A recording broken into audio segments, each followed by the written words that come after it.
अब्दुल साहब, शुरुआत आपसे कर लेते हैं। दहशतगर्दी एक ऐसा हसास मुद्दा है जिस पर सभी को साथ मिलकर लड़ना चाहिए, उसका मुकाबला करना चाहिए। फिर ये मजहब कहां से आ जाता है जब दहशतगर्दी से लड़ने की बात आती है? क्यों मजहबी दायरे में इसे बांटा जाता है? क्या यही वजह है कि दहशतगर्दी का सामना आज तक हिंदुस्तान जो है पूरी तरीके से नहीं कर पा रहा, मुतासिर है? उसकी जड़ें तलाशने के बजाय क्या ये हिंदू टेररिज्म, क्या ये मुस्लिम टेररिज्म क्यों होने लगता है? क्यों इसे धर्म के शोबों में बांटा जाता है? आप मुझे बताइए कि कभी मुस्लिम टेररिज्म नाम की कोई भी संज्ञा हमने निकाली है क्या? हमने कभी बात की है क्या? मुस्लिम टेररिज्म नाम का कोई भी वर्ड किसी ने कॉइन किया है क्या? तो नहीं किया है।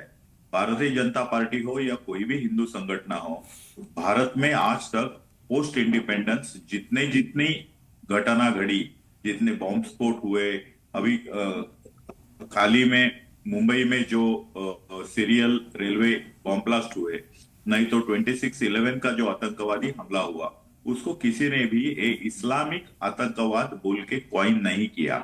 हमने एक टेररिस्ट है यही बताया, सरकार ने भी और लोगों ने भी। लेकिन यह फर्स्ट टाइम ऐसा हुआ कि मालेगांव बॉम्ब ब्लास्ट के बाद हिंदू आतंकवाद नाम का शब्द कॉइन किया गया, और वो कॉइन करने वाले कांग्रेस के लोग थे। वही लोग थे, पी चिदम्बरम थे और सुशील कुमार शिंदे थे, जी। जिन्होंने ये शब्द कॉइन किया।